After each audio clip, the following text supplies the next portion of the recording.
Hello दोस्तों, मैं जी स्वागत करता हूं आपके अपने चैनल जीत फॉर यू पर। आज के इस वीडियो में अपन देखेंगे अध्याय 12 खाद्य संसाधनों में, जो कि निदानात्मक मॉड्यूल को अपन सॉल्व कर रहे हैं क्लास 9th का विज्ञान, उसका लास्ट चैप्टर होने वाला है। ठीक है ना, अपन ने लगभग सभी अध्याय सॉल्व कर लिए हैं, लास्ट चैप्टर है। उसकी वीडियो अपन ने नहीं देखे तो अपन डिस्क्रिप्शन में जाएंगे, पूरी प्लेलिस्ट आपको वहां पर मिल जाएगी, तो वहां से जाकर आप देख सकते हैं।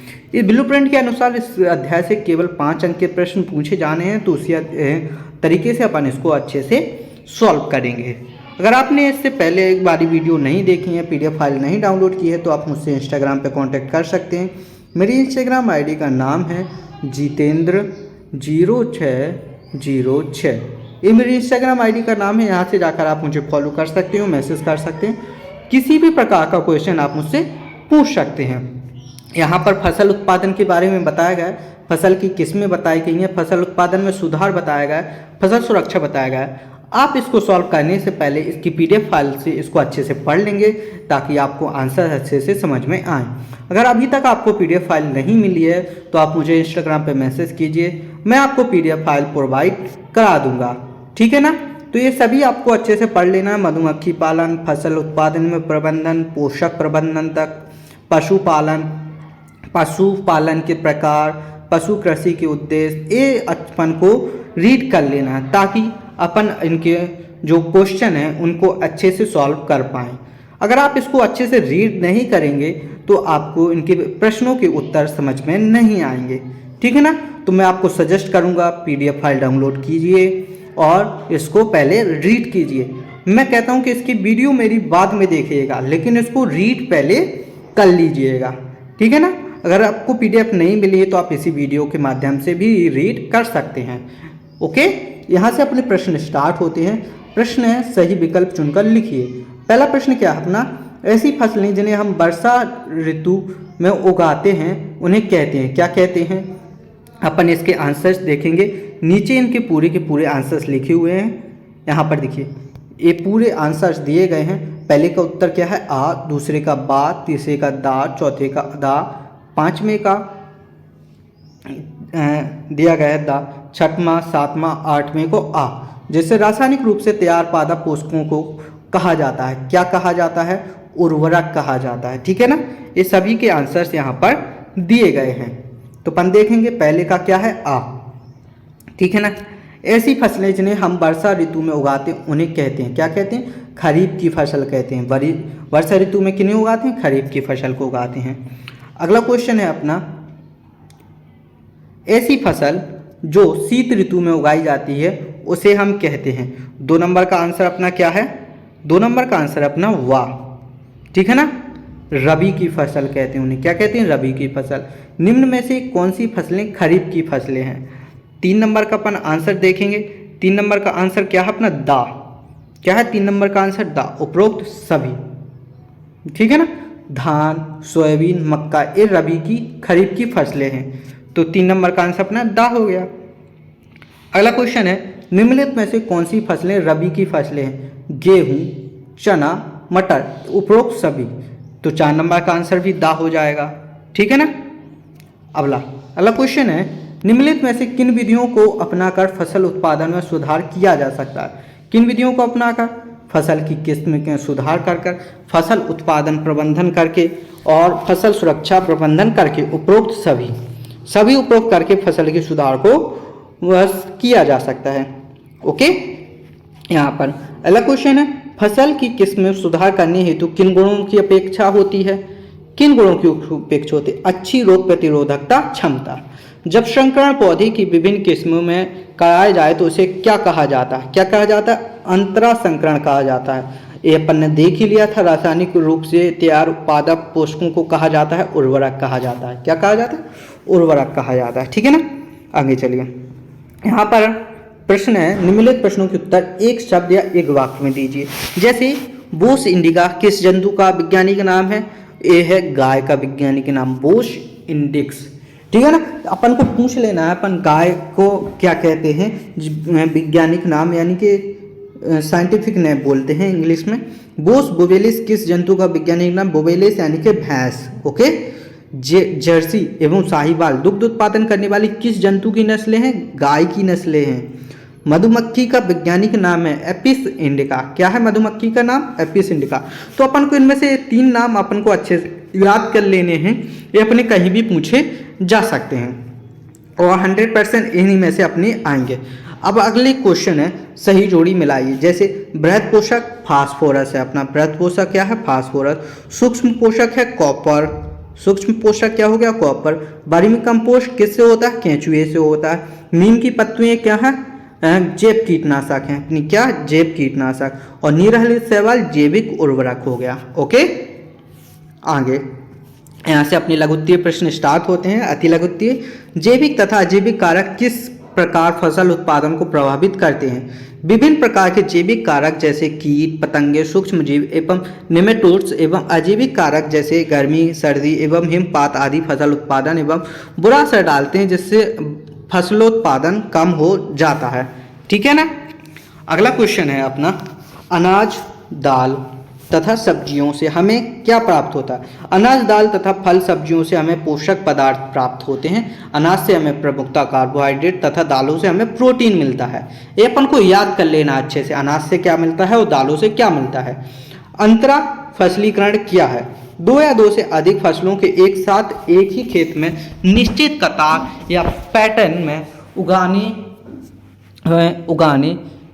की प्रक्रिया को अंतरा फसलीकरण कहा जाता है। इस विधि में कुछ पंक्तियों में एक प्रकार की फसल तथा उनके एकांतर स्थित दूसरी पंक्ति में दूसरी प्रकार की फसल, इसके उदाहरण सोयाबीन, मक्का, बाजरा तथा विधि फसल का चुनाव इस प्रकार से किया जाता है कि उनको पोषक तत्वों की आवश्यकता भिन्न भिन्न हो ताकि पोषक तत्वों का अधिकतम उपयोग हो सके। इनकी जड़ों की गहराई भिन्न भिन्न होती है। ओके, अगला क्वेश्चन है अपना, वृहद पोषक क्या है और इन्हें वृहद पोषक क्यों कहते हैं? ऐसे पोषक तत्व जो पौधों की वृद्धि के लिए बड़ी मात्रा में आवश्यक होते हैं पोषक तत्व कहलाते हैं। इनकी संख्या 6 होती है। वृहद पोषक तत्व निम्न है: nitrogen, phosphorus, potassium, calcium, magnesium, sulphur. इसको न्यूट्रिशन से अपना एक 8वीं में पूरा चैप्टर था जो कि अब हटा दिया गया है, लेकिन आपको ये पूरा याद करने हैं। चूंकि ये 6 पोषक तत्व पौधों के लिए बड़ी मात्रा में आवश्यक होते हैं, इसलिए इन्हें वृहद पोषक तत्व कहा जाता है। इसके अतिरिक्त CHO भी बड़ी मात्रा में आवश्यक होते हैं। C का मतलब होता है कार्बन, H का मतलब होता है हाइड्रोजन, O का मतलब होता है ऑक्सीजन। ये अपन को याद कर लेना है। ओके, पौधे अपना पोषण कैसे प्राप्त करते हैं? पौधे अपना पोषक तत्वों की मिट्टी, जलवायु से प्राप्त करते हैं। पौधों के लिए कुल 16 पोषक तत्वों की आवश्यकता होती है। इनमें से कार्बन तथा ऑक्सीजन हवा से प्राप्त होता है, हाइड्रोजन पानी से तथा शेष 13 पोषक तत्व मिट्टी से प्राप्त होते हैं। टोटल कितने होते हैं? 16। 3 अपन ने देख लिए और 13 अपन ने बता दिए। हरी खाद क्या है? इसके लाभ लिखिए। हरी खाद फसल उगाने से पूर्व खेतों में कुछ पौधों तथा वर्षी बेचा, पटसन, ग्वार आदि उगा देते हैं और फिर उन पर हल पाटा चलाकर खेत की मिट्टी में मिला दिया जाता है।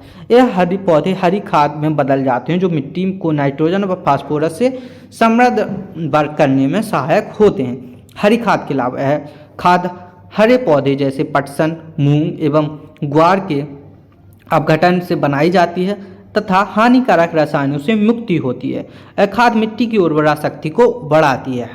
बहुत सी जगह पर ऐसा किया जाता है, बरसीन उगाई जाती है, उसे खेत में जोत दिया जाता है। मधु उत्पादन के लिए मधुमक्खियों को कौन से ऐच्छिक गुण होने चाहिए? मधु उत्पादन के लिए मधुमक्खियों में ऐच्छिक गुण: मधु एकत्रित करने की अधिकतम क्षमता, निर्धारित छत्ते में अधिक समय तक रहने की प्रवृत्ति, तीव्र प्रजनन की प्रवृत्ति, कम अंड मारने की प्रवृत्ति। ठीक है ना। आगे उत्तर है लघु उत्तरीय प्रश्न, फसल की सुरक्षा के लिए निरोधक विधियों तथा जैव नियंत्रक क्यों अच्छा समझा जाता है? फसल की सुरक्षा के लिए निरोधक विधियां तथा जैव नियंत्रण को इसलिए अच्छा समझा जाता है क्योंकि ये आसान होने के साथ फसल एवं पर्यावरण को नुकसान नहीं पहुंचाती, जबकि संश्लेषित कीटनाशक एवं अन्य जहरीले रासायनिक पदार्थ पर्यावरण एवं फसल दोनों पर ही प्रतिकूल प्रभाव डालते हैं। निरोधक विधियां द्वारा फसलों में रोग की रोकथाम में उपाय शामिल हैं जिनमें उपज में वृद्धि होती है। अगला क्वेश्चन क्या है? खाद एवं उर्वरक के गुणों की तुलना कीजिए। खाद के गुण, उर्वरक के गुण। देखिए, खाद जैव अवशिष्टों से बनाई जाती है, इसकी अधिक मात्रा में आवश्यकता होती है, भूमि की उर्वरा शक्ति को बढ़ाती है, मृदा को ह्यूमस उपलब्ध कराती है। अगला है उर्वरक के गुण। उर्वरक रसायनों से बनाई जाती है, अल्प मात्रा में आवश्यक होती है, भूमि की उर्वरक शक्ति को नष्ट करती है, बढ़ाती नहीं है, नष्ट करती है, मृदा को हुमरस उपलब्ध नहीं कराती है। इसलिए अपन को क्या करना चाहिए, खाद उपयोग करना चाहिए, ना कि उर्वरक। ओके, उर्वरक से अपन को फसल तो अच्छी मिल जाती है, लेकिन वह भूमि की जो उर्वरक शक्ति उसको कम कर देती है। पशुओं की नस्ल सुधार के लिए कौन सी विधि का उपयोग किया जाता है और क्यों? पशुओं की नस्ल सुधार के लिए प्रसंकरण की विधि का उपयोग किया जाता है, क्योंकि इस विधि में दो अलग अलग नस्लों का संकरण कराने पर एक ऐसी संतति प्राप्त की जाती है जिसमें उन दोनों नस्लों के वांछित गुण उपस्थित होते हैं। उदाहरण के लिए लंबे समय तक दुग्ध श्रवण काल के लिए विदेशी नस्ल जैसे जर्सी का संकरण बहुत अधिक रोग प्रतिरोधक क्षमता वाली देसी नस्ल शाहीवाल से कराया जाए तो एक ऐसी संतति प्राप्त होती है जो लंबे समय तक दुग्ध श्रवण काल, अधिक प्रतिरोधक क्षमता, वांछनीय गुण देते होंगे। बॉयलर तथा अंडे देने वाली लेजर में क्या अंतर है? बॉयलर का प्रयोग मांस उत्पादन के लिए होता है, जबकि लेयर का अंडे देने वाली मुर्गों के नस्ल होती है। बॉयलर के आहार में प्रोटीन तथा वसा भरपूर मात्रा में होती है, जबकि अंडे देने वाली नस्ल लेयर के भोजन में विटामिन की मात्रा भरपूर होती है। इसी प्रकार से लेयर को अधिक स्थान की जरूरत होती है, जबकि बॉयलर को कम स्थान की आवश्यकता होती है। यहाँ पर दीर्घ उत्तरीय प्रश्न दिए गए हैं। मत्स्य संवर्धन के 2 गुण लिखिए, दोष लिखिए। मत्स्य संवर्धन के गुण और संवर्धन के दोष यहाँ पर अपन ने लिख दिए हैं। मधुमक्खी पालन की महत्व एवं उपयोगिता समझाइए। मधुमक्खी पालन की महत्ता एवं उपयोगिता क्या है? पौष्टिक, स्वास्थ्य वर्धक एवं औषधीय गुणों वाला शहद प्राप्त होता है। इसमें मोम प्राप्त होता है। इसका उपयोग औषधि, मलहम, क्रीम, पॉलिश, वैसलीन एवं मोमबत्ती बनाने में होता है। मधुमक्खी परागण क्रिया में भाग लेकर फसल पैदावार बढ़ाती हैं। इस उद्योग का संचालन निर्धारण अल्प शिक्षित ग्रामीण भी कर सकते हैं। ओके, आज मिश्र खेती से आप क्या समझते हैं, इसके लाभ लिखिए। मिश्र खेती किसी एक खेती की यह प्रणाली जिसमें फॉर्म पर खेती के साथ साथ कोई अन्य कृषि आधारित व्यवसाय जैसे पशुपालन, मधुमक्खी पालन भी अपनाए मिश्रित खेती कहलाता है। मिश्रित खेती के प्रमुख लाभ: किसान को सामान्य से अधिक आय प्राप्त होती है, मजदूरों को वर्ष भर मजदूरी मिलती रहती है और पशुओं को वर्ष भर चारा उपलब्ध रहता है एवं अवशेष को खाद तैयार होती है एवं एक व्यवसाय को अवशेष दूसरे व्यवसाय के संसाधन के रूप में प्रयुक्त होता है। इससे पदार्थ का पुनर्चक्रण होता है, भूमि का वर्ष भर उपयोग होता है, किसान हमेशा कृषि कार्य में व्यस्त रहता है, पशुपालन को बढ़ावा मिलता है। फसल चक्र क्या है? फसल चक्र के प्रमुख सिद्धांत एवं इसका महत्व लिखिए। फसल चक्र, क्रॉप रोटेशन, किसी खेत में विभिन्न फसलों के पूर्व योजना अनुसार क्रम में अदल बदल कर बोना जिससे कि भूमि की उर्वरा शक्ति नष्ट ना हो, फसल चक्र कहलाता है। फसल चक्र का प्रमुख लाभ भूमि की उर्वरा शक्ति बनाए रखकर फसलों का उत्पादन बढ़ाना। उदाहरण है सोयाबीन, चना एवं मक्का, मटर। फसल चक्र के सिद्धांत क्या हैं? ये अपन ने यहाँ पर लिखे हुए हैं। क्या क्या सिद्धांत होते हैं तो इनको अपन अच्छे से याद कर लेंगे। सिंचाई के 4 स्रोत लिखिए। सिंचाई के उत्तर है सिंचाई के 4 स्रोत निम्नलिखित हैं, यहाँ पर अपन ने लिखे हुए हैं। निम्नलिखित पर टिप्पणी कीजिए। मधुमक्खी पालन, मुर्गी पालन या कुक्कुट पालन। ओके, यहाँ पर अपन ने इसका पूरा का पूरा सॉल्यूशन देख लिया है। अगर आपने अभी तक पूरे वीडियो नहीं देखे हैं तो डिस्क्रिप्शन में आपको लिंक मिल जाएगी, वहाँ से जाकर आप देख सकते हैं। अपन ने इसको पूरा सॉल्व कर लिया है। अगर आपको किसी भी क्वेश्चन में कोई भी डाउट है तो आप कमेंट करके पूछ सकते हैं और अब क्या करना है, आपको वीडियो को लाइक करना है और चैनल को सब्सक्राइब करना है ताकि हर आने वाली वीडियो का नोटिफिकेशन आपको मिल सके। मिलते हैं ऐसे अगली वीडियो में, तब तक के लिए धन्यवाद।